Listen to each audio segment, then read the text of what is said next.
Alors bonsoir Guy Giraud, vous faites partie du comité référendaire qui préconise le non le 27 novembre prochain lié aux infrastructures du tram. Pouvez-vous nous dire de manière synthétique quels arguments doivent prévaloir pour voter non? Alors, merci en fait de nous poser cette question parce qu'on a deux réponses. La première, ça concerne le trafic de transit qui va continuer une fois que le tram sera construit. Et la deuxième, ça concerne l'abattage de tous les arbres sur la parcelle du Chapeau du Curé. Alors on va commencer par ce sujet qui est plus facile à comprendre. Donc il n'y a pas des centaines de milliers d'arbres, ce n'est pas une forêt, mais c'est une zone arborée importante qui existe depuis quasiment toujours. Au Grand Saconnet, on pose la question aux anciens, ils se souviennent parfaitement que ça a toujours existé, cette voûte arborée au-dessus de la route de Ferney. Et la construction des infrastructures du tram font que les ingénieurs ont prévu de supprimer tous ces arbres pour y réaliser à cet endroit non pas la voie du tram, mais la piste cyclable et le trottoir. Et nous, comme on n'est pas des Neinsager, on fait des propositions alternatives. On dit mais pourquoi vous ne faites pas un petit détour d'une vingtaine de mètres pour contourner ce petit bois, et là vous avez votre piste cyclable et le trottoir dans un endroit en fait qui aujourd'hui sert à faire pipi aux chiens. Et on pourrait garder la partie pipi chien et puis y mettre la piste cyclable. Ça ferait juste un tout petit détour au lieu d'être en ligne droite. Et on nous a répondu non, vous n'y connaissez rien, c'est pas comme ça qu'on fait une infrastructure, donc on veut aller tout droit, pas de discussion. Alors très bien, déjà on se dit c'est un peu bizarre comme attitude dans la concertation que l'État préconise. Pourquoi est-ce que notre argument n'est pas retenu ou n'a pas été étudié? En fait, on n'a pas de réponse à cette question.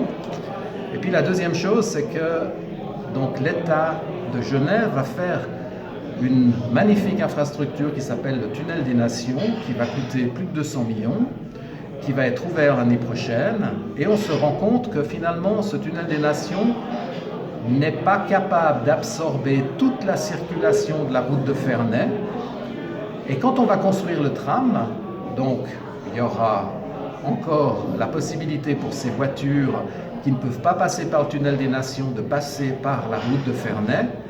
Mais dans le projet des infrastructures du tram, on va fermer une portion de la route de Ferney entre Morillon et l'hôtel Intercontinental, aussi bien en montée qu'en descente, à tout trafic automobile.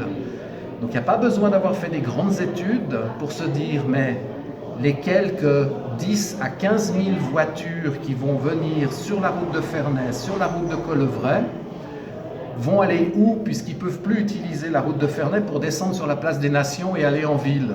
Eh bien la réponse elle est très simple, eh bien c'est par les petits chemins communaux qui n'ont jamais été destinés à disons, accueillir cette circulation de transit. En plus, ces chemins communaux, si on regarde tous les équipements scolaires, parce que le Petit Saconnet sur la ville de Genève est également concerné, il y a plus de 5000 enfants et adolescents qui sont dans des routes qui vont accueillir plus de 10 000 voitures chaque jour en supplément de ce qui existe aujourd'hui. Et quand on a posé la question aux autorités, ils nous ont répondu « Mais il ne faut pas vous faire du souci, monsieur. Nous savons gérer ce genre de problème. » Voilà, donc au bout d'un moment, il ne faut pas prendre les gens pour plus idiots qu'ils sont. On s'est dit c'est la seule solution de pouvoir décider avec les autorités d'un projet plus qualitatif et qui n'apporte pas plus de problèmes au Grand Saconnet qu'il y en a aujourd'hui. Donc cette chose-là fait que nous n'avons pas d'autre solution que de préconiser le non au référendum.